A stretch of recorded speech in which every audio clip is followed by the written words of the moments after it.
মদ্যপান, ধূমপান ও মাদক সেবন স্বাস্থ্যের পক্ষে ক্ষতিকর।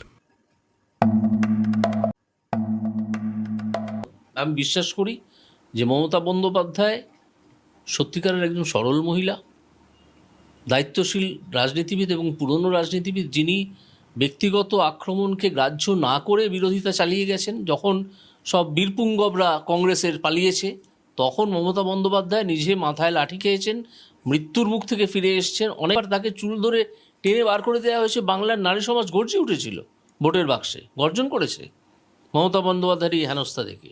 মমতা বন্দ্যোপাধ্যায় পলিটিশিয়ান, সরল যেটা বলছে হচ্ছে তিনি তার ব্যক্তিগত জীবনে অত্যন্ত সরল।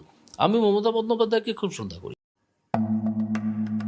তাহলে বন্ধুরা, গল্পটা কেমন লাগলো সেটা কমেন্ট করে জানিও।